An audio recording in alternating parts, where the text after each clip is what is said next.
ground, don't disregard it. Strip you off the ground, show you what heart is. Standing strong and proud, nothing can knock it. Let's get it started, it's the hardest. Talk around, don't disregard it. Strip you off the ground, show you what heart is. Standing strong and proud, nothing can knock it. Let's get it started. Yeah, get your boots ready. We're about to go on a trip where we wrestle, nobody settling or calling it quits. You're here for the grit, betcha this stuff is amazing. You're stumbling? Welcome to the bump in the apron. Step into it, the hardest part of the ring. Here to bring fun, yeah, in this art he is king. It's the best thing, making sure you don't tap out. Don't go soft with the hardest podcast out. And it's not just another one, it's clear. Off the rest, in this content, none contest. Take the nonsense off the steps. You know it's nothing but pure gems when it's coming off the chest. Get it? Now it's time to sit and relax. Get your mind blown away, ain't no skipping this track. Have you paying more attention, no listening gap. Get everything I ever wanted, no giving it back. Yeah. Ooh, what's up, everybody? Welcome to the Apron Bump Podcast. I'm your host, the hardest part of the ring, Kyle Bird. How in the gosh darn heck is everybody doing out there? Glad to have you. Glad you hit play. Glad you hit the old play-a-rooski on this thing. Or, maybe you accidentally stumbled upon it. Maybe it was maybe you were listening to I don't know, an ASMR podcast of a lady eating watermelon, and they were like, hey, you'd probably also like the Apron Bump podcast. Well, if that's the case, still glad to have you. Maybe I'll suck you in. I'll be more mouthy.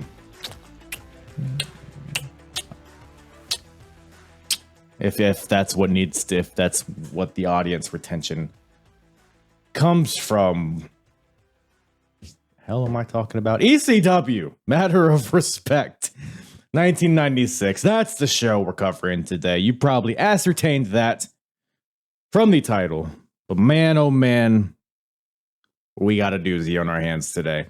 Now, when it comes to these ECW shows, I'm always like, whatever, it's ECW. It's the classic ECW stuff. Kendo sticks, hot lesbian action, cat fights, blood, semen, all of that stuff that you get with the... And you get that stuff on this show, don't get me wrong. But I feel like there's so much more on this show. A lot of good substance on this show. I think ECW maybe is finally, because it's been kind of middling, right? It's been like okay, but not terrible. There's like enough good stuff to where it's fine. But that's been where it's at. But I think we're starting to see some really good stuff develop on this show, both in the in-ring, just the pure in-ring content. Some good angles are starting. We got some characters that are fleshing out. It's getting hot. I would say, slowly but surely, but we can see where we're going. And I think ECW is getting. We got some good stuff on the horizon. Good stuff on this show as well. There's three definitely really good matches on this show, which is more than I could say about most ECW shows. By the way, this will all be reflected at the end of the podcast. When the hardest promotion of 1996 battle continues, we will grade the show and we will take a look at this show. We'll take a look at ECW. And in this moment of time, May 11th, 1996, we'll compare on this day to I see clearly, to WWF and WCW. We'll compare these three companies and we'll see who's doing the best as of May 11th. Both from an in-ring perspective and also an out-of-ring perspective. We'll also look at the roster, the star power, just all the extremities. Extremities? I don't know if that's how you use that word, but we're going to take a look at ECW. We're going to compare it against WCW, WWF. And I think 'cause at this moment, if you've been listening to my past episodes, Wrestling Wars of the 90s, where we do these comparisons, you'll know at this moment in time, WWF is dominating the year of 1996. But I think that might change a little bit at the end when we do all the grading and whatnot. And by the way, I haven't really thought about it that much. You'll see me like in real time, kind of work my way through this. It's a good old time. Stay tuned to the end. But before we get there, we got to talk about this dandy of an ECW show. We got the ECW title on the line. We got a three-way. We got Raven, Sandman, and Pitbull number 2. I guess it's way more awesome than you would think. We also got an awesome match between Shane Douglas and Cold Scorpio for the TV title. And we also got RVD, Rob Van Dam versus Sabu, the rematch of their previous show, which I would say blew it out of the water. So lots of great content. Plus, we got your Dreamer and the Bruise Brothers, that nonsense. Brian Lee's here. We got Hack Myers is here doing stuff. The FBI, the Dudleys. Some angles on the bottom of the card, the middle of the card, the top of the card. It's a really complete show here, I think. So with that, let's get to it. But first of all, got to give a shout out to my toothless guest, Brent from the A Work in Progress podcast. Joins me on this show, a reoccurring cast member at this point on the Apron Bump. Love talking wrestling with Brent. I've been on his podcast a few times. He's been on mine a few times. A Work in Progress. Brent and his co-hosts, they talk about some old school wrestling. They do some watch-alongs. They do some reviews. They've been reviewing the Monday Night Wars. They've done the Golden Era. They're all over the place, but they do a lot of great stuff. A really entertaining podcast. And I say this all the time. If you like the Apron Bump, you'll enjoy A Work in Progress. So go check them out. All their info in the description below. Follow them on all the social medias. Listen wherever you listen to podcasts. Check them out on YouTube, Twitch, Threads. I guess it's the new social media we're all pretending to go to this week. Follow me on all the social medias as well at Apron Bump, Twitter, Facebook, Instagram, YouTube, TikTok, all of that jazz. And hey, if you like ECW, you like this era of ECW, hell, you love this era of wrestling in general, go to apronbump.com and you can go to the episodes tab, and then you can filter to whatever promotion, whatever era you'd like to hear me recap. You can go there and you can select ECW, and that'll bring you to all of the ECW shows that I've covered up to this point in chronological order, starting from their first Extreme Championship Wrestling show in 1994, all the way up until now, May of 96. Covered every single show in ECW, also WCW and WWF, all in one timeline. It's a good old time. Good nostalgia, good way to listen to me work my way through this for the first time. So, always a blast. You know what else is a blast? This episode that's coming your way. ECW, Matter of Respect, 1996. With myself and Brent from A Work in Progress. That made a difference. Did you change it? Here we go. Oh, look at that silky, Now I toothless voice coming through my ears. Yeah. You look like a vampire. That's kind of badass. You look like Gangrel. A little bit, kind of. I hadn't thought of that until just right now, but you're right. It's a pretty good gimmick for me. What was his ECW name? A vampire warrior, maybe? Yes, that's what it was. Too bad he wasn't on the show. This warrior. He's not that warrior. He's the vampire warrior. You said you broke your teethers? Yeah, I've had him for like a long time. I've had him since I was like 24, 25, maybe 23, probably 23. Was it like a thing that happened, or did they just fall out? So like I do like a YouTube channel with my son, and we like try weird things. And we tried to eat like a gummy Lunchable pizza. So, but it's made all from gummy shit. You've seen like the hot dogs and stuff, and it's like a Lunchable pizza, but it's all gummy shit. And so I tried to take a bite out of it, and as soon as I went to take a bite out of it, the front of it just fucking cracked and they fell out. Ooh, is this on video? It is on video somewhere. Yes, I didn't put it on our YouTube channel, but maybe I should. You should. I'll plug the hell out of it. Everybody will watch your teeth fall out.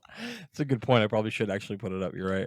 I knew you were old, man, but not that old. Jesus. I'm not that old. I'm only 39. Not old enough to have fake teeth, but I made a lot of poor life choices that put me in that decision. So you see, well, you look like you're like 22. Maybe it's the hat. Maybe if you lost the hat, it could be. It's funny that I have my son. My oldest son is 18. He just graduated high school. But when he was very young, and I would go pick him up from school, everybody thought I was his fucking brother. They would be like, "Oh, your brother's here. It's your brother." And I had one of the teachers tell me, "It's because you wear those hats that you look so young." Okay. I still can't buy a lottery ticket or purchase tobacco products without showing my fucking ID. Like they ask me, well, that's something. Pisses me never off. ask me. I'm old enough to be your grandfather, son. Give me the fucking lottery. Just get a little more facial hair, and then nobody will ask you. But I try, but it only grows in certain sections. So, all right, it's just face and pubes, right? It's not. Yep, exactly. Same difference. We're all not as lucky as you. No, I'm pretty hairless actually. I've smooth. I'm not smooth. I have like a little tuft of hair right here, and that's pretty much it. I'm smoother than a baby's bottom here. Nothing at all. Are you smoother than Hack Myers' bottom? That's a tough one. That could haunt someone's nightmares. Hack Myers' bottom. Yikes. Wow. You think it's got craters or dimples? What do you think it looks like? Yeah, it's cottage cheese for sure. 100%. You're speaking like a man who knows. No, mine's pretty. It's pretty smooth. No, I meant like you've been looking for Hack Myers' ass pictures on the internet, so I'm asking. It's that they're harder to find than you would think. I got a picture of Bride Knob's butthole though, if you want that. Yeah, I'll send you my email address after the show. Forward that over if you could, please. What a transaction that is. Yeah, no kidding. But speaking of Bride Knob's butthole, we got ECW. Talking about today, his butthole is a matter of respect. That's what I always say, but that's what the show's called. We're having fun. I can't argue with that. I really can't.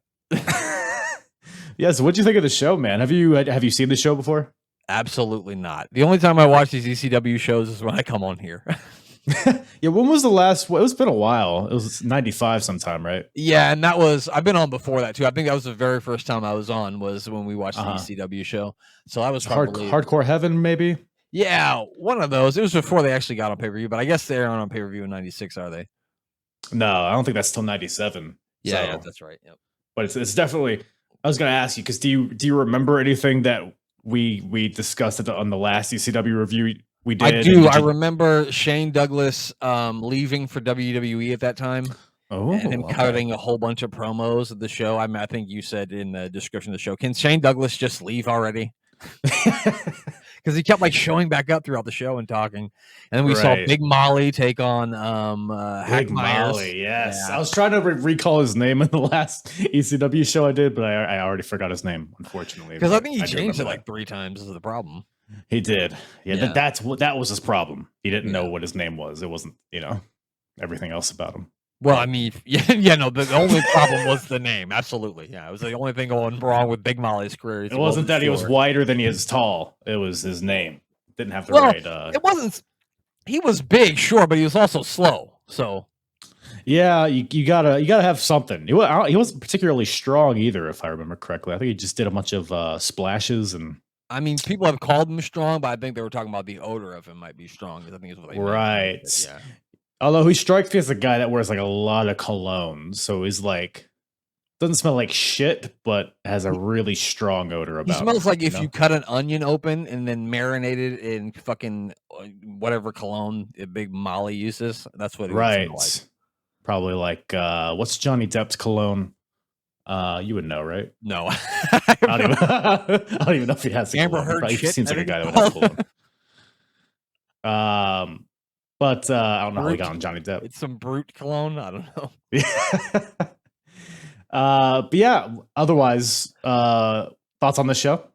Oh, I mean, this show was like some of it was like watching wrestling on acid and speed and LSD and meth at the same time. And a lot of it was really good.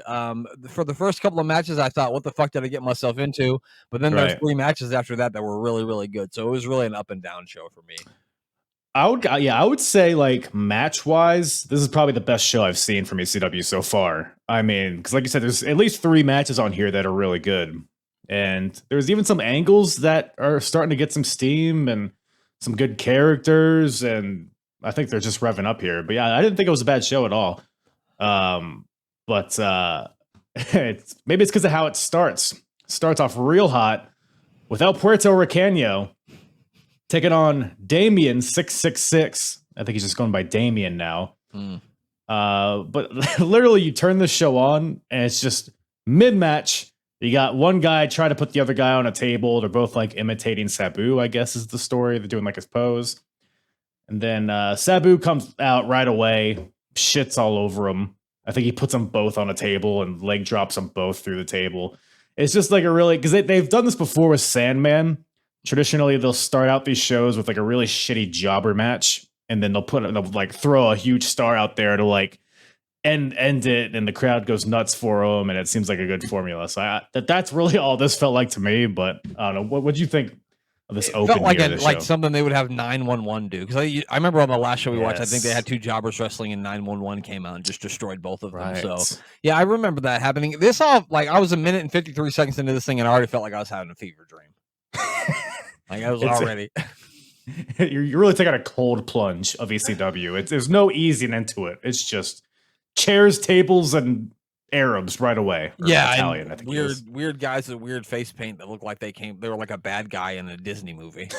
You're not familiar with Damien 666? I've never seen Damien 666 in my life. I know the DMX song Damien. Are you familiar with that song? No, how's that go? Oh, never mind. Never mind. It's a good song, but I'm not gonna do it right now. The Toothless Wrestling Podcaster is not gonna start rapping. Not yet. There's no market for that. I can't think of any toothless rappers. Goddamn, pal. Well, Kyle, I gotta go because I gotta start my rap career. You got the hat and the mic. You're halfway there. I'm ready to go. All I need is some beats. You know how to make beats? I could conjure up some beats. All right, kick me a beat and I'll freestyle. You ready? Yep. I am just kidding. Thank God, because I was not prepared to. I'm a very spitty boy, so I would have spit all over my desk trying to create a beat for you. It would have been like Sergeant Slaughter in here. Yes. But speaking of Sergeant Slaughter, we got the slaughter of a couple jobbers here. We got Damian Kane and Dangerous Devon Storm versus the Dudley Boys. So finally, we got the classic pairing here. We got Bubba and Devon. We've been fiddling around with Chubby Dudley and Dances with Dudley and Big Dick and Sign Guy, but now we got the not the OGs, but the main two guys here. It's rough when you're juggling around Big Dick. Anyway, I had to. I mean, Big Dick is probably easier to juggle than a bunch of small dicks, right? Oh, I guess, yeah. I guess one big one's easier than a bunch of little ones. Yeah, call in if you have any input on that. Yeah, but send your tweets to Kyle. 1-800-Damien-666. Oh, yeah. There's a lot going on here. I don't even know where to start. So we got, first of all, Devon Storm. Are you familiar with who Devon Storm is? Yeah, Devon Storm, also known as Crowbar. Yeah. Yes. Yeah. Dangerous. I went to a WCW like Thunder show when I was like 15 or 16, and Crowbar was the first guy out to the ring. And I remember like the thing he would do is he would hit both ropes, and then he would do like a big flat back bump in the middle of the ring. And I was like, why does he do that? What an idiot. Yeah. You think it would hurt. It hurts when you do a drop kick. Why doesn't that hurt? Yeah. I mean, that's how he gets himself psyched up, I guess. And we got Damian Kane, who originally he came in as a manager of the Headhunters. Now I guess he's a wrestler now. He kind of, I don't know, his Jerry Curl and his stupid, I don't know. What were your thoughts on the Godfather of Extreme, as he went by? Yeah, I mean, appropriately named, because I'd never heard of this motherfucker ever in my life until today. The star of the team is probably Lady Alexander, I would assume.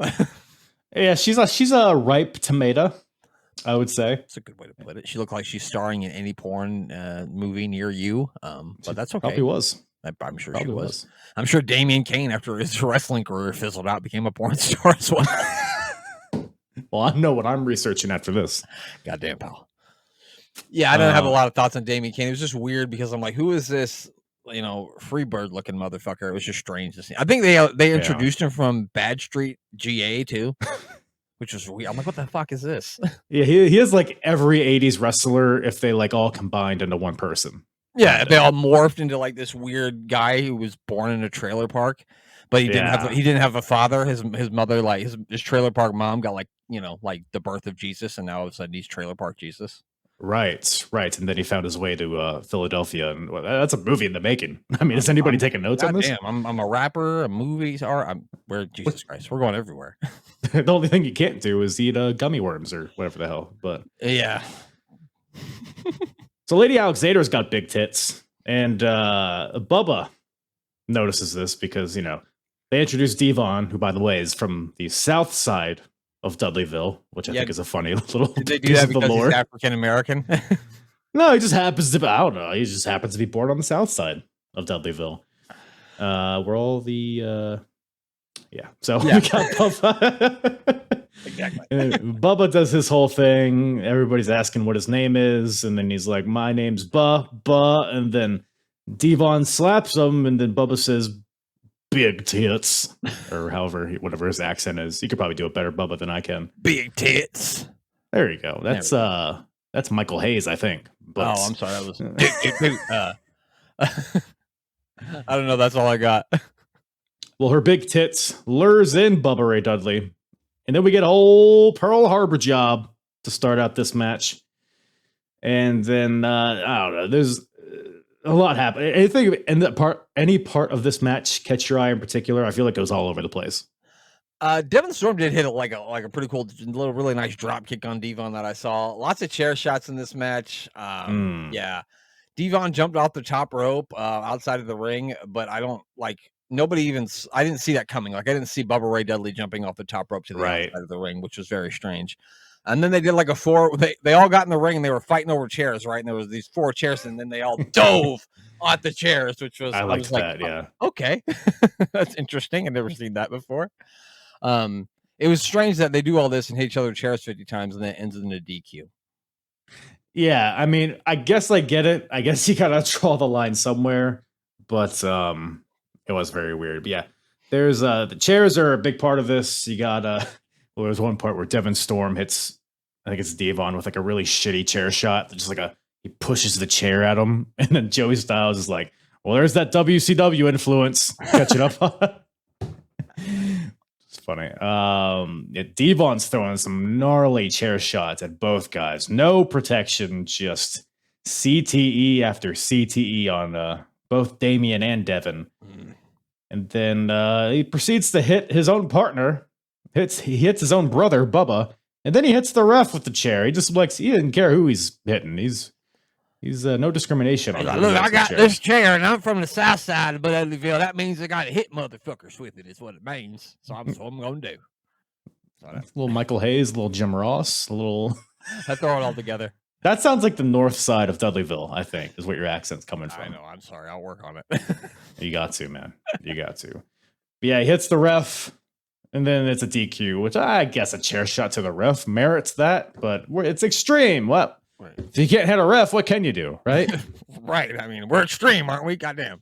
And Bubba and Devon, they're pissed at each other. I guess Bubba's pissed that he got him DQ'd, and Devon's mad that he cares. So they like Bubba and Devon have a pull apart. And obviously they come together as like the main Dudley's team. So I'm curious as to how this like progresses, but yeah, I don't know. What do you think about that? Did Bubba steal Devon's girlfriend, or like I didn't understand why he was mad at him, but it just didn't make any sense. I think Devon's just an ornery fella, and Bubba's a little challenged. So this is a recipe for disaster, I think. It really is. It really is. I forgot about the whole special needs Bubba Ray Dudley and how he used to stutter and shit. He did that even when he first came into WWE. I believe he was even doing the stutter. Yes. It's amazing how he just got cured of that, I guess if you hit yourself in the head and get yourself hit in the head with a chair enough times, they'll just start talking. Is that? Yeah. So any people with special needs, or if you have loved ones with special needs, just go ahead and hit them with the chair a couple times. I had a stutter until I was 6. My mom hit me with the chair, bam, problem solved. It's like getting your TV to work. You just hit it on the side a little bit. Wham! Yep. Exactly. Bang, bang, boom. Well, the hits just keep on coming. We have another tag team match. We got the team of Axel Rotten and the Shah, Hack Myers, taking on the FBI, the full-blooded Italians, team of JT Smith and Little Guido. So this is a newly formed FBI. This might actually be the first time they were referred to as the FBI. I could be wrong there, but Man, they got some heat, huh? There's only 2 of them so far, but I feel like I understand why it would evolve over time. Would you be a big FBI guy? I mean, I remember the FBI when they had Tracy Smothers in the FBI, and I always thought that was hilarious that Tracy Smothers Right. would be in the FBI. But I'm not familiar with JT Smith. I don't think I've ever seen him wrestle before, and I wasn't even aware that he was ever a member of the Full Blooded Italians. So I also got to say that Hack Myers and Axel Rotten might qualify for the ugliest tag team in the history. It's not good. Not handsome men. No, it's pretty bad. A lot of skid marks on that team, I would say. Nothing, but that should be the team name is Skidmark. Ooh, that's good. I don't hate that. That's not bad. If they weren't both dead, maybe they could do that. But I didn't know Hack Myers was dead, but I assumed.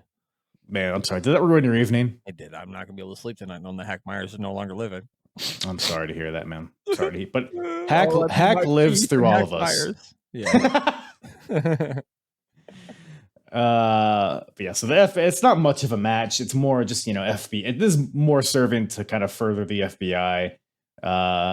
Guido and JT Smith, they leave before the match even starts, and then they get to the end of the aisle, and then they're both like, you know what, let's just do this real quick, and then we'll go rent Rocky because they're Italian. Because he's Italian. They're Italian. They like Italians. They love Rocky, yeah. So JT gets in the ring, grabs the mic, and by golly, I couldn't understand one word he said. Did you make out anything of his promo here? No, it sounded like a whole bunch of nonsense. He kept picking at his hair too. Like he had an afro or something to do with it, but he didn't really have much hair. So I just didn't understand why. He's like, well, I'm Italian. I got to have a comb. I don't know. I didn't get it. It's so much that is confusing about JT Smith. Then he was outside the ring, like arguing with fans, and like he tried to slap one of them. And I'm like, Jesus Christ, they don't care in ECW. Just go out there and slap some fans. It's fine. Well, maybe it's because they're chanting that he has a boner. But then JT does grab the mic after that. He's like, "Hey, it's pretty spectacular, huh?" It's the only thing I heard. Hey, we'll get a pizza. Come on, Mario. But yeah, Hack goes for his shitty little finisher, which I call the Hack Attack. I don't know what he calls it, but it's like a top rope face buster. Missed opportunity. It should have been the Hack Attack. Yeah. Well, he goes for it on Guido, but JT Smith shoves Hack off, and Guido rolls him up. JT Smith holds him for extra leverage, and the FBI gets the win. So cheeky little win, and then I guess now they're gonna go watch some Apollo Creed and etc. So yeah, yippee skippy. My last note from this match was I didn't think it could get any worse, but then they showed me this match. Well, so I looked at the card before I watched the show, and there was a match that wasn't on the at least not the Peacock version. I don't know if it was on another version or what. It was Taz versus Beef Wellington. Oh God. You know what? I did see that on the match listing, and then I completely forgot about it when I didn't see it. This is the match I was most stoked for, is to see this Beef Wellington character and to see what he could do, but it was unfortunately omitted. I guess maybe it wasn't great, huh? It wasn't Beef Wellington, I guess. So I looked up Beef Wellington to get some context on him, and I guess he was a tag team partner of Chris Benoit's for a while in Canada. Wow. He was a Canadian man, and then ironically, him and Chris Benoit died on the same day by totally different means. I mean, that guy didn't kill his family or anything, but I think they died on the same day. Oh, wow, that's fucking crazy. Yeah, isn't it? Yeah. Damn. Well, rest in peace, Beef Wellington, I guess. Which I think is also like a dish you can get at a nice restaurant. You can go order your nice Beef Wellington. Yeah, I was gonna look that up. I know it's definitely a dish. I think it's a fancy. I think my wife was watching Restaurant Impossible, and Gordon Ramsay was screaming at people because they weren't making them right or something.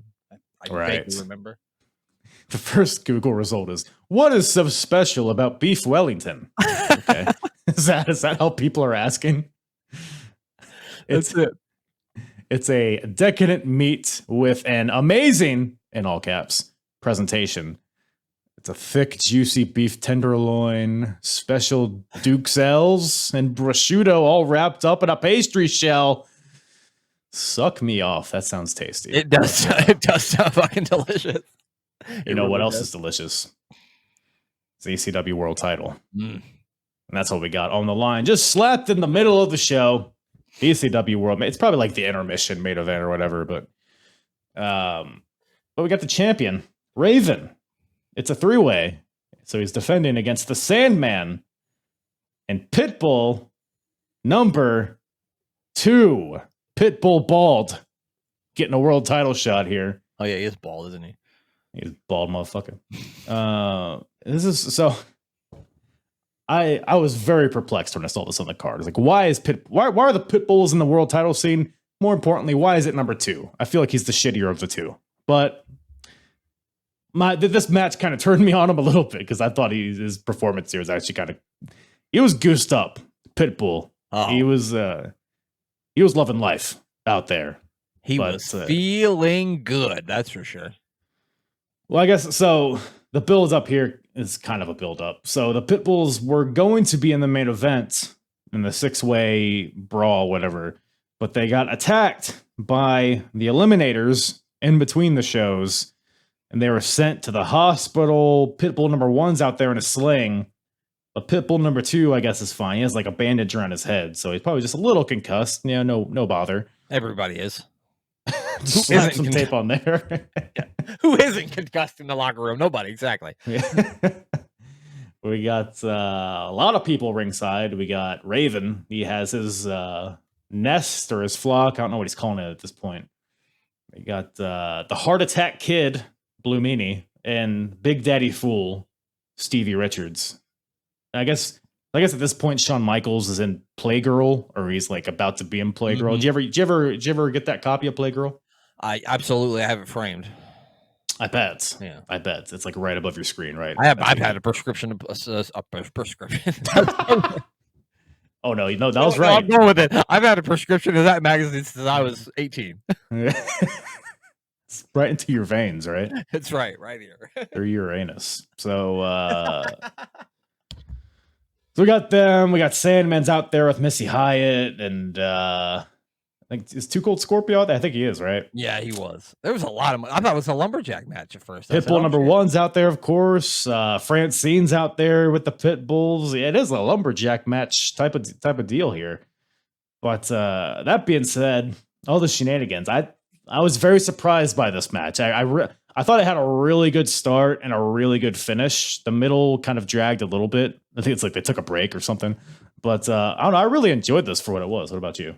I agree with you. The pre-match shenanigans where, Blue Meanie and Stevie Richards are stripping down to their underwear just kept getting weirder and weirder. And then Francine came out and I turned into Ron Simmons and went, damn. And then and then Missy Hyatt being in ECW was very strange for me. And then I was just thinking, oh my God, can we start the fucking match already? Let's just start the match. But once it got started, though, it was a whole lot of fun to watch. I mean, Sandman was cracking people with the kendo stick. It's always crazy to see him flying all over the place, just swinging that kendo stick like a maniac. I love how he just never puts it down. Like everything he does, he'll Irish whip his opponent, but he just still has his cane in his hand. It's just a part of his every move he does. But he swings a good cane, so he'll jump off the top rope, swing the cane, jump over the top rope, swing the cane. It's just crazy. Dude, the plancha he does with the cane in his hand, he like hurdles the top rope and hits the guy coming down. It's incredible. A worker in American flag pants did that. He just smoked a cigarette and fucking chugged 6 chorus before he came out here, and he just insane. Yeah, cocaine's a hell of a drug. And then Pitbull. I mean, Pitbull felt like a monster in this match. There was one point. Well, like the match starts with a 3-way collar and elbow tie up, which is hilarious. Pitbull just shoves them both down, and then Raven and Sandman take turns hitting Pitbull with chairs and kendo sticks, but he won't go down. But then Pitbull just like throws them both over the top rope. He like lays Raven on the barricade and does the old RVD leg drop deal off the apron. I mean, he's just sprinting around the ring, just knocking the shit out of people. But then he gets disposed of at some point, and then, there's so much that happened in this match. Oh, he tried to do a super bomb because their double team move, the Pitbulls, is the super bomb. But I guess the idea was he was going to put somebody. He like laid a table on the top rope in the corner, and I guess he was going to power bomb a guy off the table, but the table just fell, and then he did like a back suplex on the sand, but he dropped Sandman right on his head, so it felt like it was more devastating. Yeah. When he set that table up on the top rope too, I said, "Come on, buddy. You know that's not going to happen. Stop it. You know you're doing too much. You did too many lines. You know that's not going to happen." He was feeling good, man. He was invincible. This Pitbull number 2. Like the fucking Ultimate Warrior out there. Yeah. Then Sandman's, like you say, he's flying all over the place with the kendo stick. He like fucks his knee up, I think. I don't know if that was real or not, but it looked like he tried to do like a leg. He didn't know if he wanted to do a leg drop or an elbow, so he did both kind of. And I think he like fucked his knee up. Did you catch that? Yeah, I did. He looked like he definitely tore something in his knee, but then he looked like he was fine. But at first when I saw, I was like, fuck, I don't even know if he's gonna be able to walk again, because people's legs aren't supposed to bend like that. And he doesn't look like a very athletic man that like does a lot of stretching before he comes out here. So I'm surprised he didn't just tear his whole left side apart. You don't think he's backstage with a lacrosse ball in his hip and doing the bands pull aparts, push-ups? Yeah, while he's smoking a cigarette, doing a beer bong. Yeah, all that at the same time. But he recovers eventually somehow. He hits a double low blow somehow with a cane. Raven then helps Pitbull do the super bomb on the Sandman, but then he like loads his boot up, I think. Isn't that a thing where you like stomp the mat and it loads your boot? You're big into the old school wrestling. Is that a thing? Yeah, so I guess it was like a thing where you had something in your boot and you had to like stomp it to get it to the front of your boot, and that's why they would stomp it. But I was like super confused when they were like, he loaded up his boot, because I thought they were like, he said he put something on his boot or something like that. Just because, right? Like I'm used to seeing that in like the early 80s, the late 80s wrestling, early 90s Iron wrestling. Sheik. Yeah, the Iron Sheik. So seeing in 96, I'm like, what the fuck do they mean a loaded boot? I was fucking confused. Well, Raven is just recently recovered from the gout, so maybe now it's a superpower. Maybe now he has like a titanium foot. I mean, read a comic book. It happens all the time. You get a weird disease, and then all of a sudden you have a superpower. I mean, yeah, exactly. Or Lex Luger, right? You just that's get a right. arm. Baked potato face, Lex Luger. Speaking of potatoes, we got a cat fight on our hands. I don't know. There's like 50 women out there. They all smash clams and pull each other's hair out. Yeah, the meanie babe. I'm sorry, the beanie babe was out here. Yeah, Miss Patricia, I believe her name was. Good with name. Some Blue Meanie's dame, I guess. It looked like they just found her. Like they were eating at Burger King and she was there too. And they're like, "Hey, you want to come to wrestling tonight?" They're like, "Oh yeah, we need a manager." She's like, "Sure, cool." Yeah. Need some drug money? Why not? Or maybe she was an exotic dancer. I don't know. They're not mutually exclusive, I'm not judging.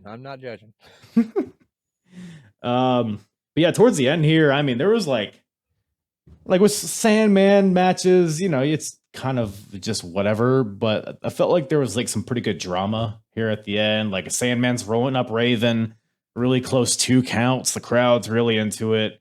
Hits a DDT on the Raven for a 2 count. I mean, the crowd was like seemed like they really wanted Sandman to win this. But Stevie comes in, tries to super kick the Sandman, tries to Stevie kick Sandman, but accidentally hits Raven.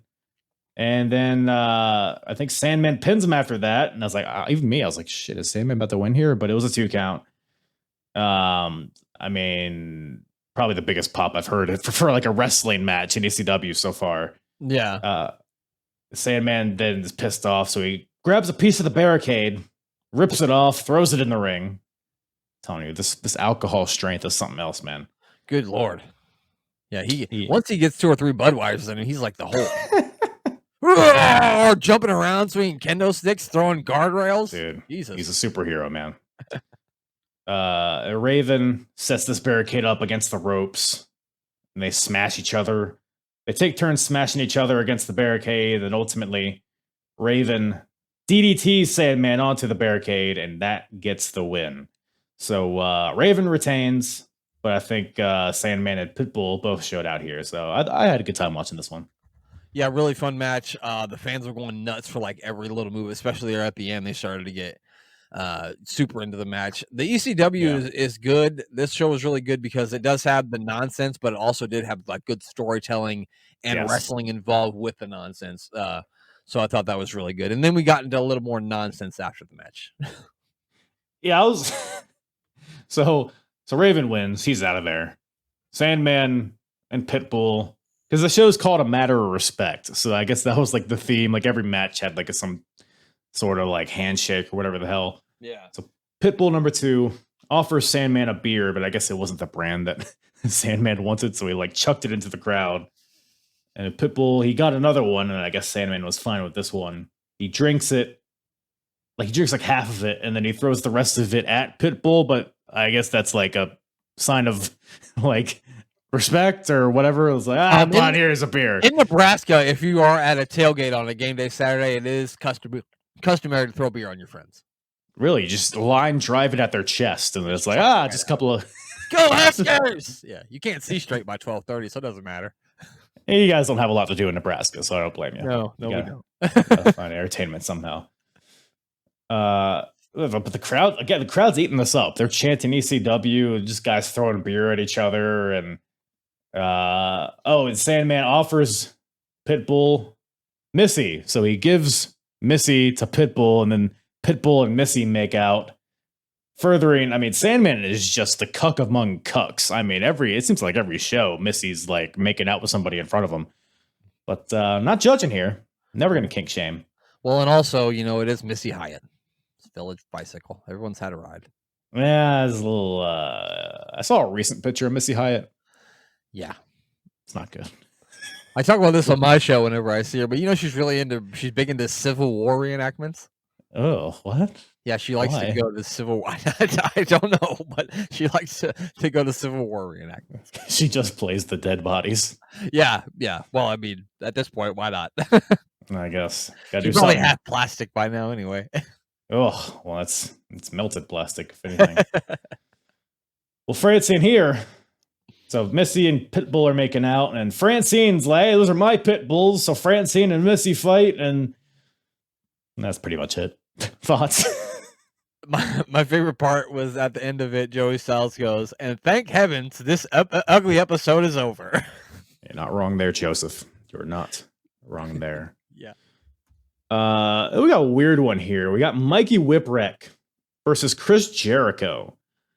So I don't know how much of Chris Jericho's ECW run you've seen. I don't think he was there very long.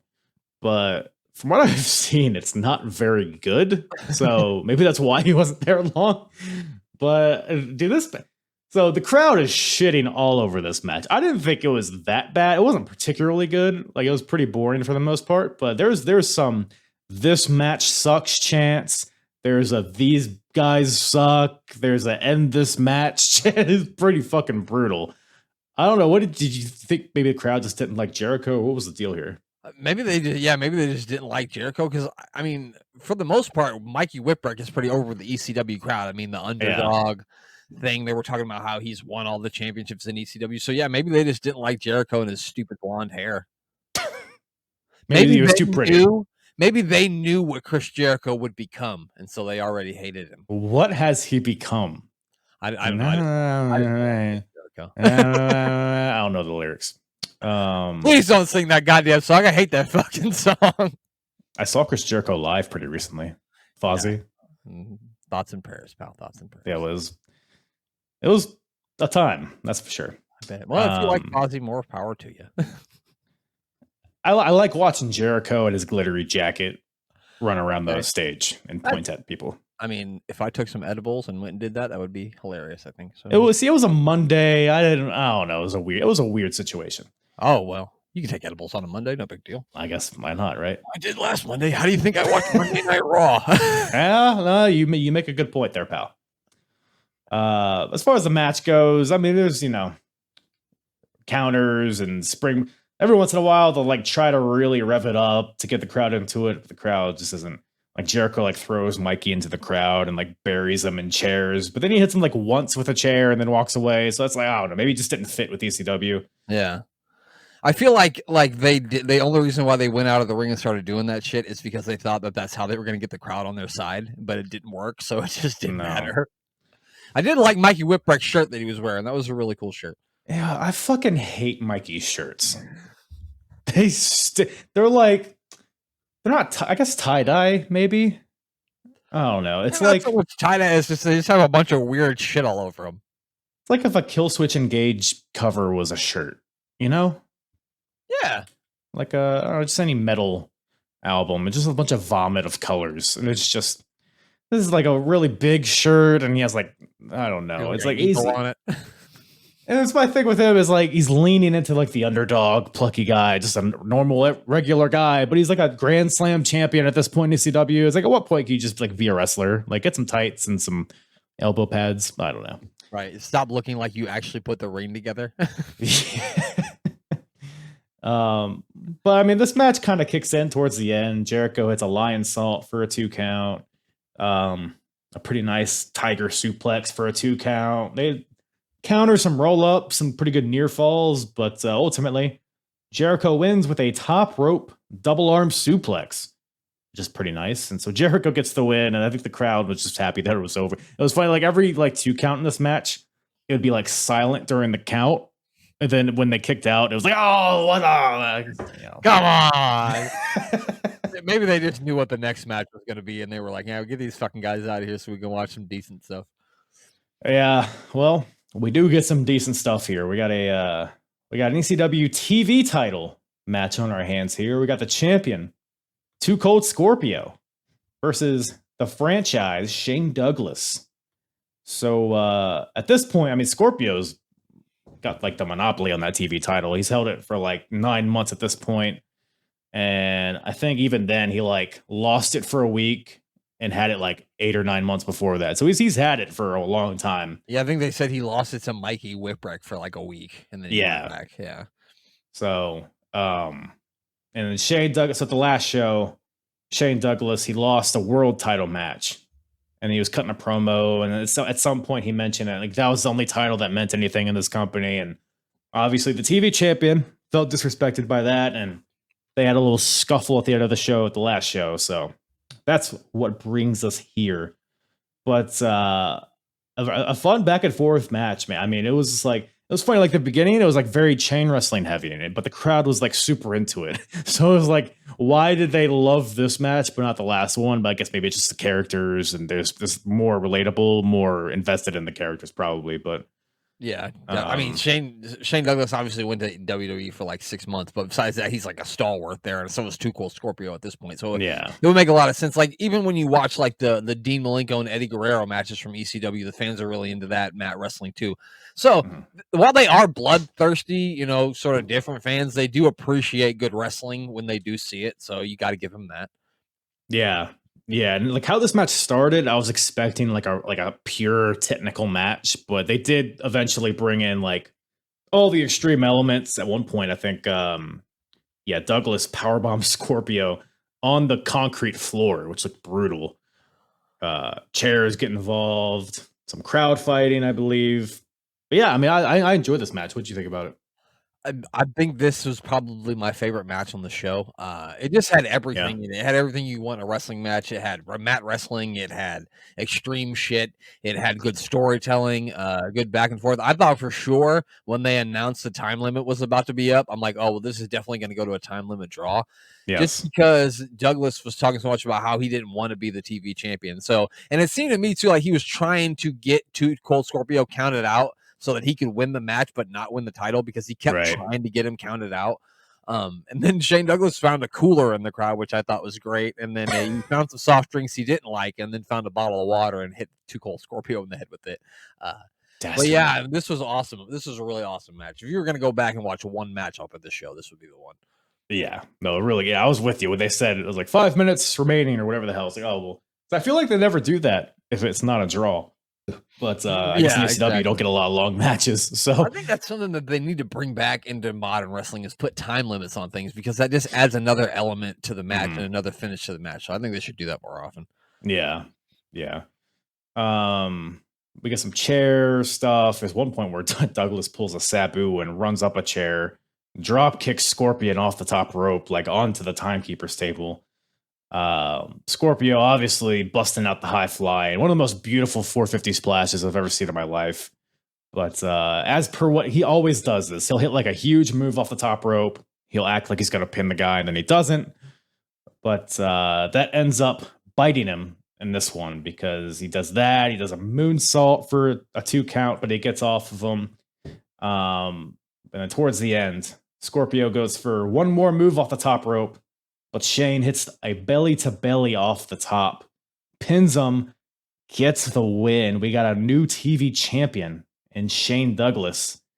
And after the match, because remember, it's a matter of respect, folks. So hammering that home here, Shane grabs some mic and he gives Scorpio his props. Basically says he's like one of the best wrestlers in the world right now, the best ECW TV champion of all time. They shake hands, and then so Shane gives him his props, but then Shane's like, "Hey, Scorpio, show everybody how much you respect me by strapping this belt around my waist." And then Scorpio grabs the belt, is about to strap it in, and then a belt shot to the back of the head of Shane Douglas hits him with a gnarly looking reverse tombstone pile driver type deal. Puts a chair on his face and leg drops him off the top on the chair.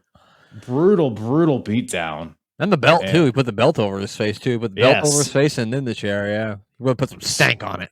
Yeah. Scorpio. So we're obviously, seems like we're setting up for a rematch or some sort of program between these two. So in addition to the great match, we got a good angle at the end of it, and I'm pretty interested in this TV title scene. So yeah, all around, I thought this was awesome. I'd like to see a not that I'm gonna watch anymore after this, even though I probably should. Like a 2 out of 3 falls match between them next. That would be great. That would be fun to watch. This is a really great match. It made me want to actually watch some more ECW. The last 3 matches on the show, the main event's not really my cup of tea, but those 3 matches that we're talking about now, it kind of made me want to. Maybe I'll fast forward through some, if you know what I mean. Yes, yeah, no, there's a lot of Hack Myers type stuff you could always fast forward through. Yeah. But yeah, to your point, I mean, there's 3 matches on this card that you can argue are match of the night. And the third of those 3 matches is a respect match. We got Sabu versus Rob Van Dam. So RVD is still very new to ECW. This is only like, I don't know, his 3rd or 4th match, but he had a match against Sabu at the last show where did Sabu win? Yeah, Sabu won. And then Sabu offered his hand at the end of the match, and then RVD kicked it out of the way and walked away. So I guess this is a match here to kind of try to force respect into RVD, but it's not really how it played out. But that being said, loved this match. I thought this was even better than their previous one they had. A lot of this match is them countering each other, especially the big moves, and that kind of plays off of moves they were hit with in their previous match. So I like how they built off of that. But really fast start here, and then just a lot of innovative stuff in this match. But yeah, I don't know. What do you think about this one? Yeah, no, really great match. Lots of back and forth stuff. I mean, really cool stuff that you at that time you'd never seen anything like that. There was at one point where he takes the chair and he's got Rob Van Dam, and Rob Van Dam's head's on the chair, and he's got him laid across the middle rope, and then he jumped off the top rope and did a leg drop down onto Van Dam's head, and that just looked like, I don't know how Van Dam wasn't paralyzed after that. Dude, that was very brutal. Crazy. There's so little margin for error there, but yeah, that was one of the more brutal spots of the match for sure. Yeah, and I think that Sabu gets pegged as being this hardcore fire and barbed wire and shit. And not that he isn't, but he also can do some really good wrestling matches. It doesn't have to be nonsense and barbed wire and all that shit. And that's kind of what he's pegged at. But he's also a really good wrestler. Yeah, I mean that's obviously his forte. But dude, he does a triple jump moonsault in this match. That is the most beautiful. Because he normally he'll run up the chair and then step onto the top rope and then moonsault back. He leaps off the chair, lands both feet on the ropes perfectly, and then springboards 3/4 of the way across the ring. It's just this dude has no fear, but he nailed it perfectly. So yeah, Sabu. I mean, I'm walking down the street and you told somebody that he could do shit like that, they'd be like, "No fucking way, no fucking way." That looks like a bum. He busts out he does a springboard into a DDT, but he like jumps up to the top rope and just like kind of stands, like he balances on the top rope and waits for RVD, and then he jumps and hits him. So it's like he's busting out some crazy stuff. And RVD, of course. And it's funny because, like I said, RVD is still pretty new to the mainstream scene here.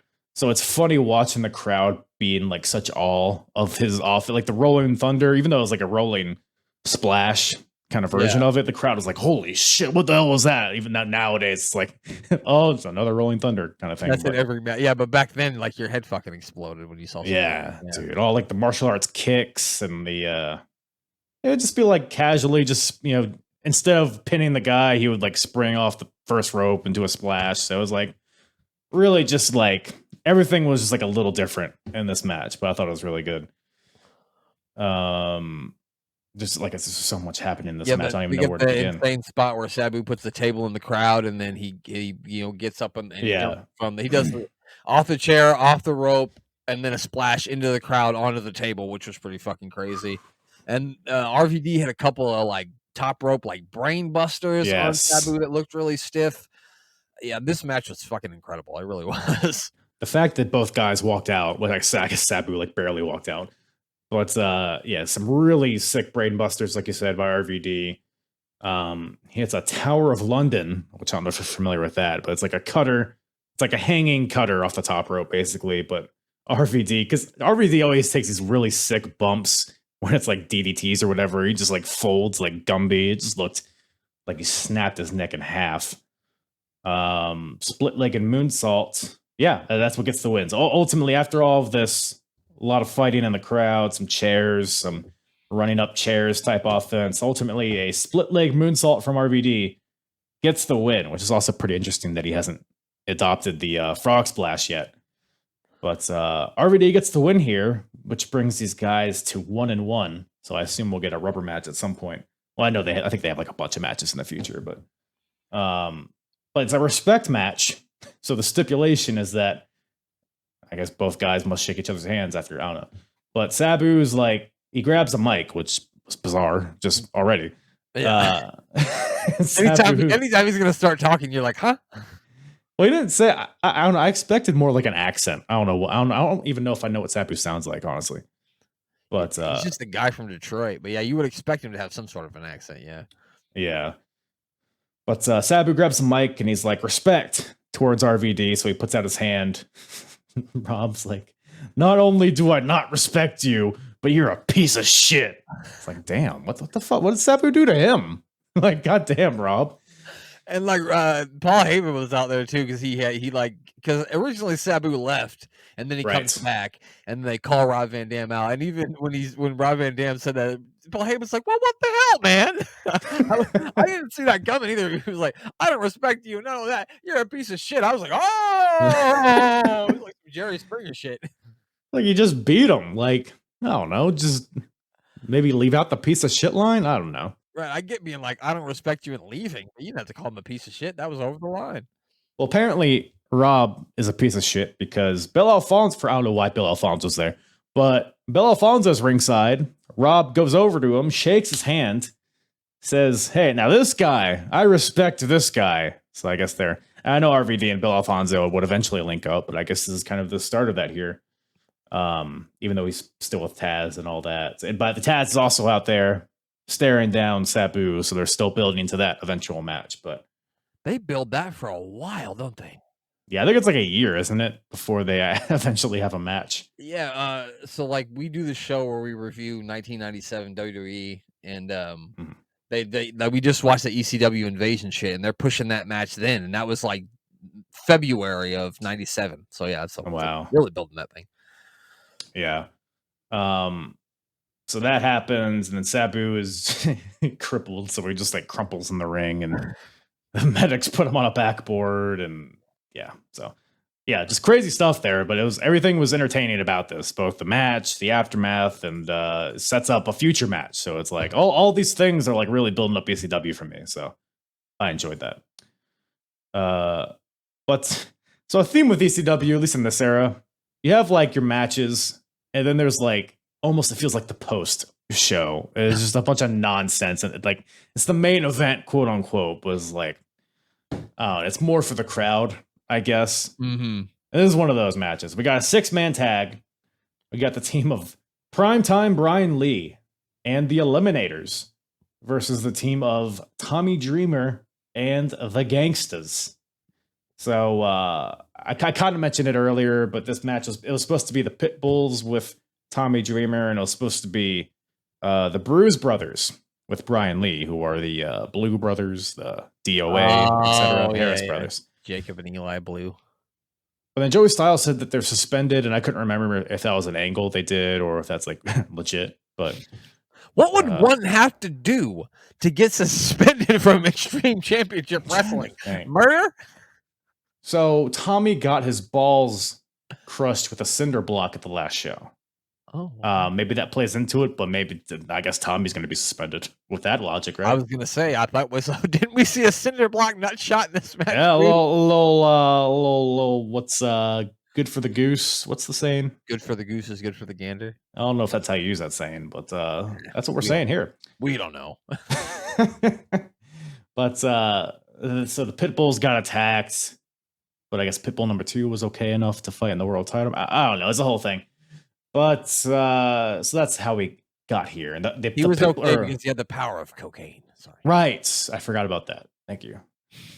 And the Gangstas and the Eliminators. The Eliminators, by the way, are the tag team champions at this point, and the Gangsters want those titles, so they've been feuding.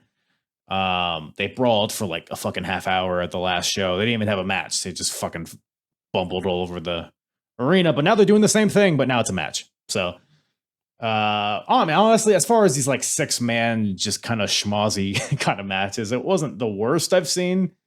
It wasn't too long, I guess. It was probably longer than it should have been, but just fighting all over the arena. I think does like a carton of eggs get thrown in the ring at some point? Yeah, because Tommy Dreamer like takes the eggs and like cracks it in his mouth, and then he spits it all over the place, and there was shit flying everywhere. There was people flying everywhere. I don't know what the fuck was going on. I was flying everywhere somehow. It was nonsense. Yeah, but Tommy Dreamer, by the way, when he comes out, him and the Gangsters come out, Tommy has a trash can just full of shit, just everything. The ring is trashed immediately. Among all of this, Cronus busts out a handspring moonsault over the top rope, which was incredible looking. I didn't see that coming because he's like a bigger dude. He's like a 300-pounder at least. Yeah, I think he starts to slim down later in their run, but he's a big guy at this point. And so to watch him do that was pretty goddamn impressive for a man his size. Yeah, for sure. Any other spots in this one catch your eye? I saw that they were fighting toward the stage area that they sometimes fight towards, and they went by a women's restroom, and I bet that never has a line. There's never a line in the women's restroom at the ECW arena. That's how it was at because I went to WrestleMania this past year, and boy howdy was there no line ever for the women's bathroom. It's like when I went to one time with my wife to a Carrie Underwood concert, and there was a long line at the women's bathroom, but there was not much at the men's. And don't look at me like that. I had Carrie Underwood, is she still around? She's still around, and I just got to say she was looking mighty fine that night. I bet. At least I got to look at her, so that's fine. That's fine. And you're a Carrie Underwood mark. It was actually a really good show. I don't know if you know this about me, but I like country music, and I'm also like a big Taylor Swift fan. So like that kind of music does speak to me. So it speaks to you. It speaks to me. Like when your boyfriend broke up with you, and her songs just bring that all back to you, right? Yep. I listen to it while I read my Playgirl magazine. It's all falling into place here. But yeah, they do fight to the stage at some point. I think Brian Lee suplexes Tommy through a table on the stage and then just like chucks him off the stage. It looked pretty fun. Oh, I think Mustafa hit somebody with a fucking Transformer toy. So that was cool. I was trying to figure out what that was. Was it an Optimus Prime kind of deal? It looked like either a Transformer, or did you ever see the movie Jingle All the Way with Arnold Schwarzenegger? It's been a while. He was trying to get the kid the Turbo Man. I need the Turbo Man. The Turbo Man. Yeah. That's pretty good Arnold. It's like Toothless Arnold. Thank you. So it might have been a Turbo Man. I'm not sure. Well, we'll review the tape, and I'll get back to you on that frame by frame. At some point, Stevie's out here. He's still in his underoos from earlier. He super kicks Tommy. Sorry. He Stevie kicks Tommy as he's trying to pile drive primetime Brian Lee. But then Beulah and Kimona are out there, who are both, I guess they're in a throuple with Tommy Dreamer at this point. They grab Stevie Richards by the dick and pull him to the back, which sounds hot, I guess. There's worse things, I suppose. Then, speaking of dicks, we got Brian Lee's dick being assaulted here. Again, because he did this to Tommy at the last show. So Tommy's getting his revenge here. He puts a cinder block on Brian Lee's cock and balls and then smashes a chair as hard as I've ever seen him swing a chair through the cinder block, through the dick of the Undertaker, the fake Undertaker. And then you got Saturn, and then he comes in, pile drives Tommy Dreamer, but then Tommy fights back and eventually DDTs Saturn off the top rope through a table. New Jack comes flying off the top rope with a chair, hits Saturn on the ground, pins him, gets the win. So the Gangstas beat the tag team champions here. So I can only assume we'll get a title match soon.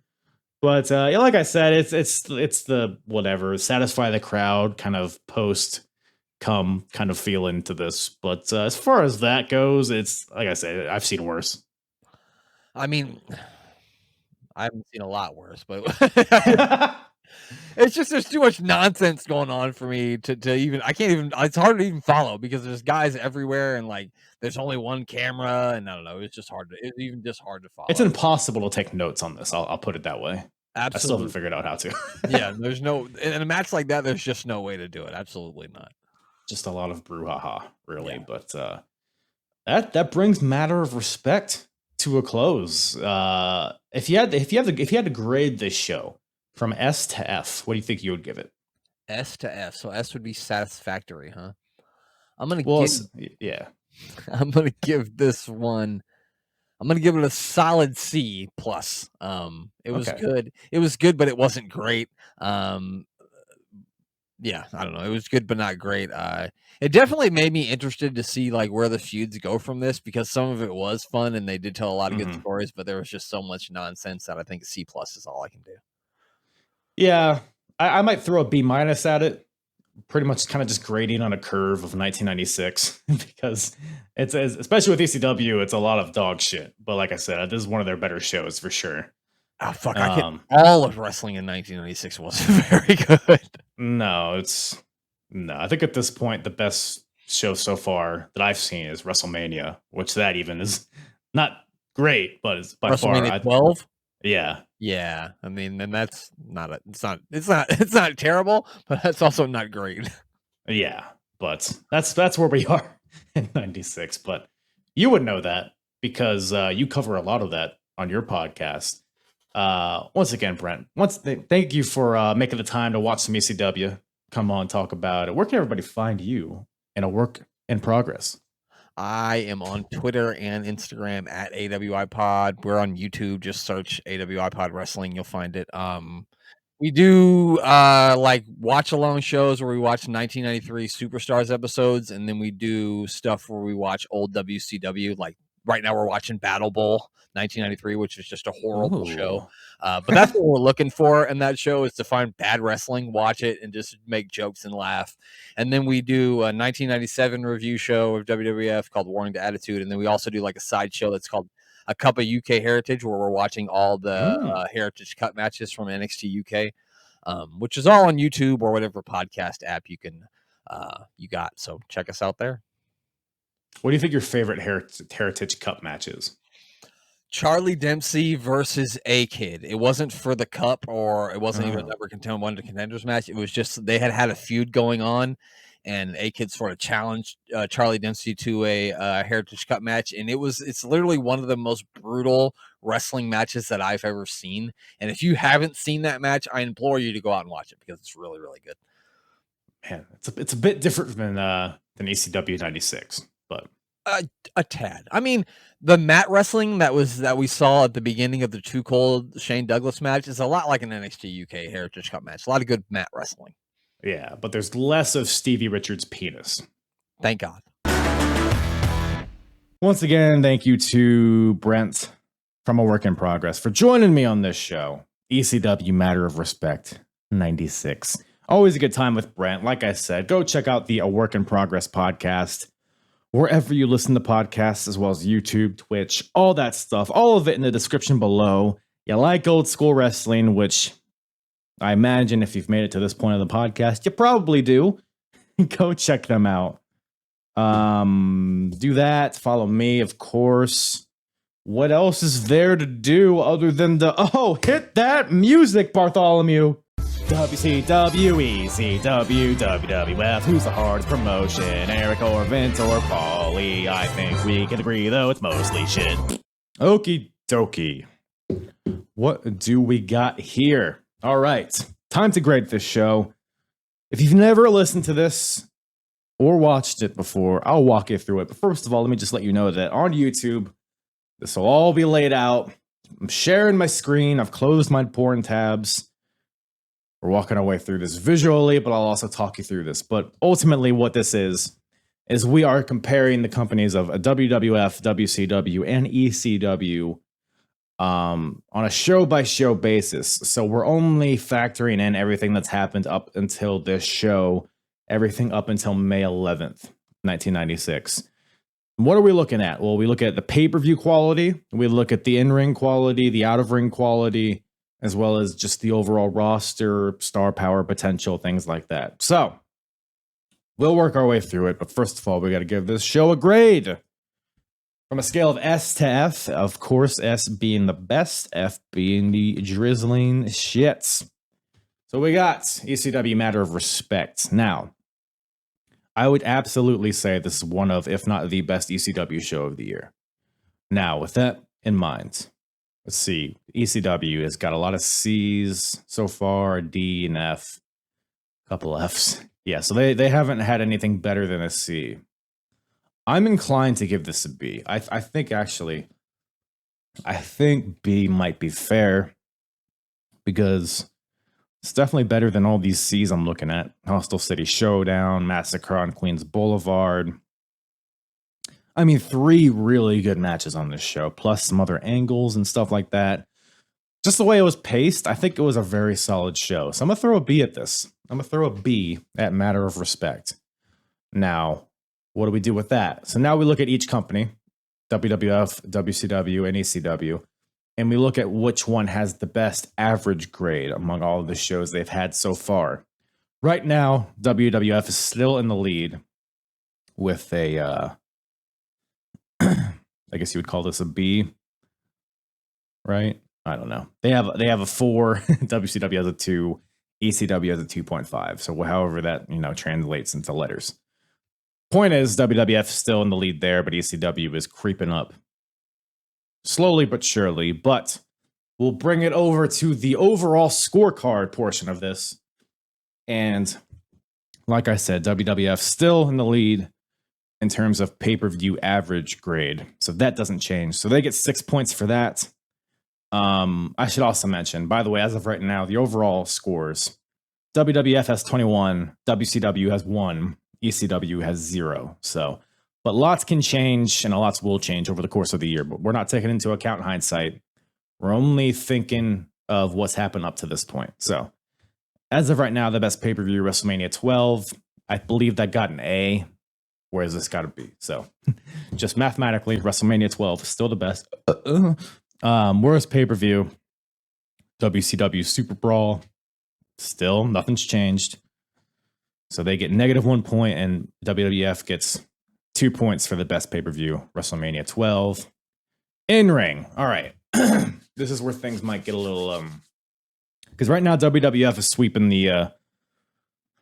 the board, both good and bad. So right now I'm tracking WWF as the best overall in-ring, which gives them 4 points. They have the best match currently, which is Shawn versus Diesel at In Your House 7, which gives them 2 points.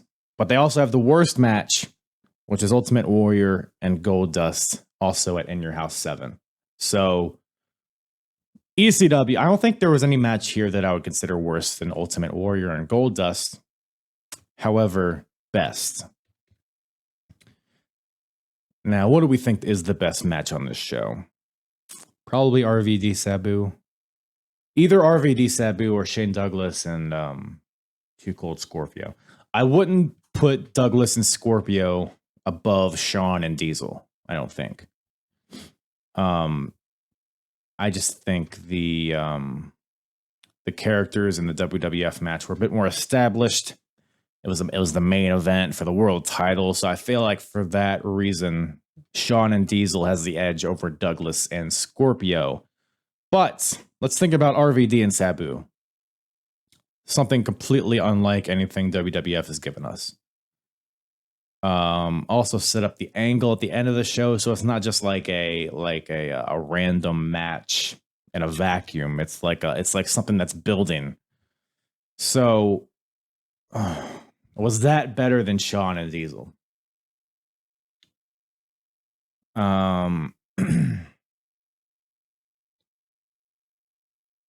It's going to be hard to.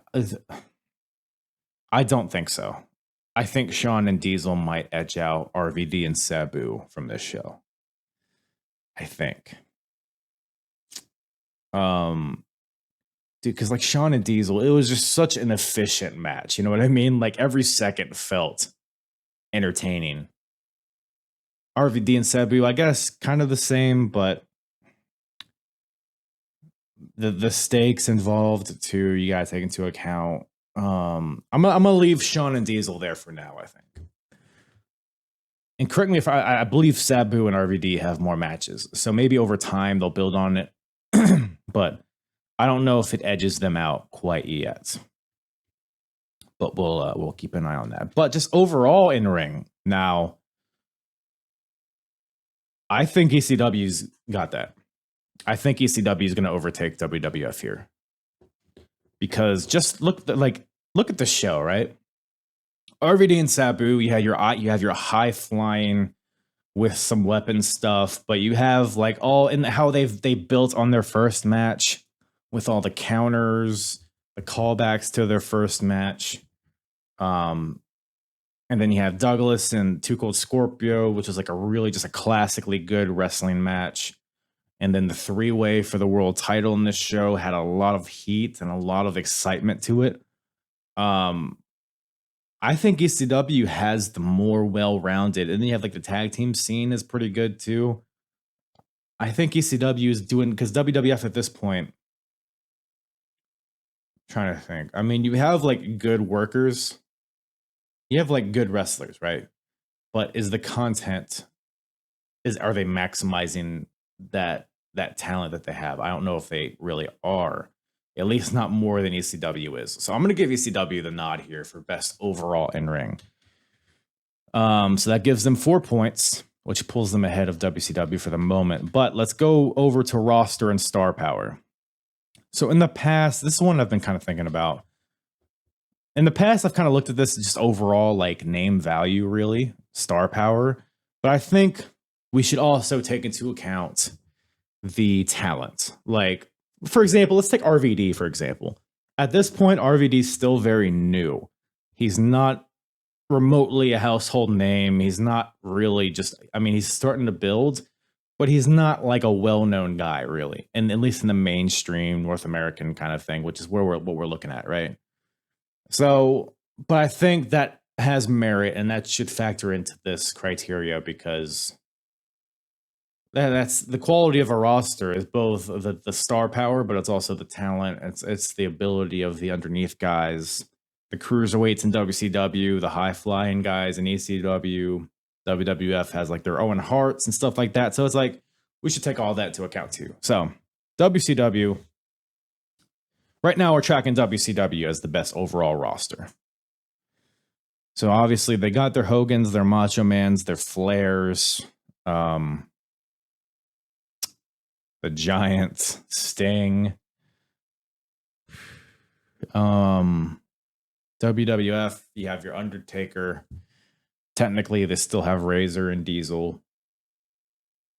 Brett, Shawn, of course. ECW, I don't know if ECW edges out anybody here as of right now. Maybe in time. I don't know if this is going to be ECW's game, though, as far as just the strength of their roster. It's almost like ECW's, the quality is despite their roster. You know what I mean? So I don't think anything changes here. We'll keep it as WCW. Wrestler of the Year, Shawn Michaels. Yeah, I mean, I don't think anybody who would even be in contention from ECW. Sandman, maybe. Raven, Shane Douglas. I don't think any of those guys are touching Shawn Michaels at this point, but we'll keep an eye on that. So WWF keeps that. 2 points for them. Worst wrestler of the year, Hulk Hogan. Yeah, I mean,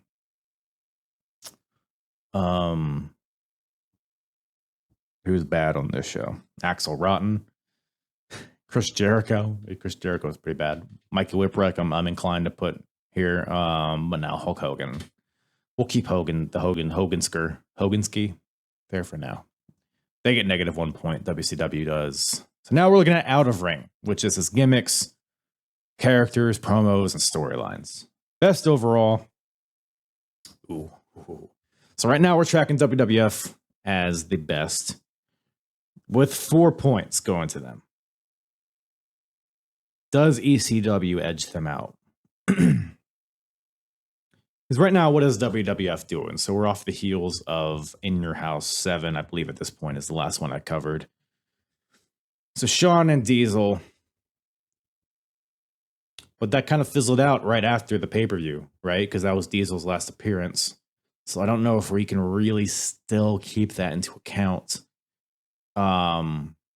Undertaker and Mankind is getting off the floor, but I wouldn't say it's like where it would be, right? Obviously, because it's still very like Mankind just debuted.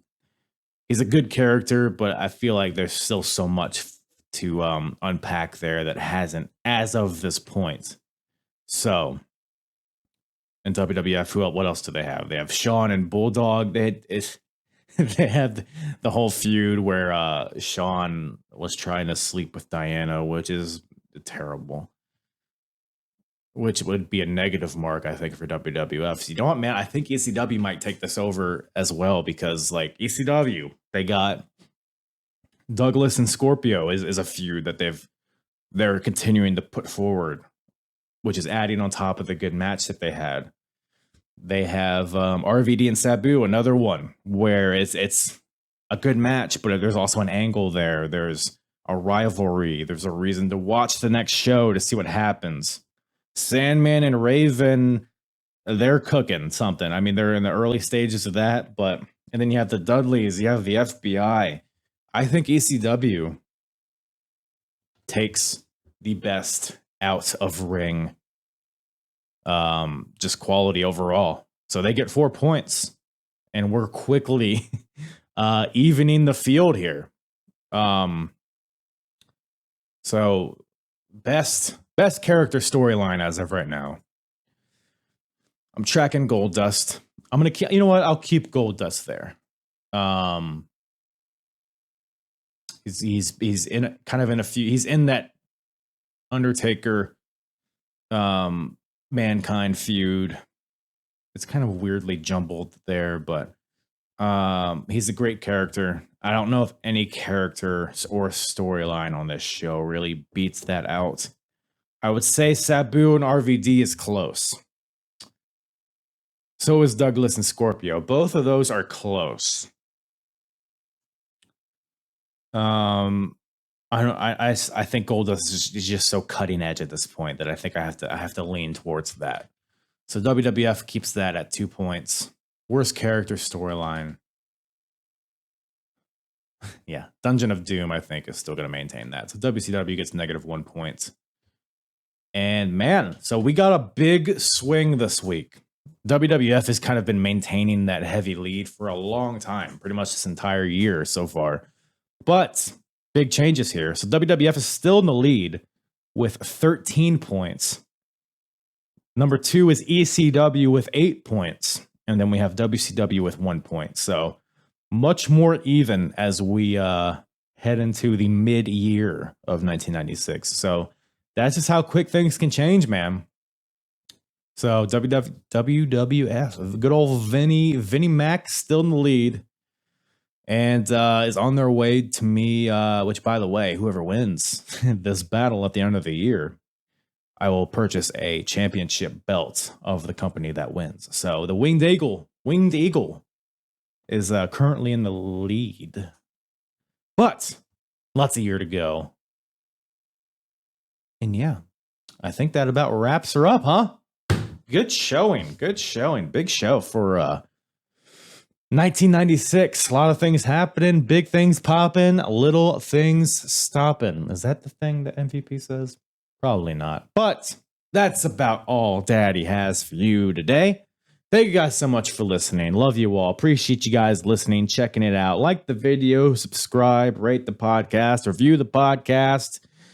Tweedle my nipples, call me a little bitch, and yeah, do all those things. So appreciate you guys. Have a great day or night or morning or dusk. Yeah. I'm hard. The hardest, talk around and disregard it. Strip you off the ground, show you what hard is. Standing strong and proud, nothing I can. Let's get it started. It's the hardest, talk around and disregard it. Strip you off the ground, show you what hard is. Standing strong and proud, nothing I can. Let's get it started.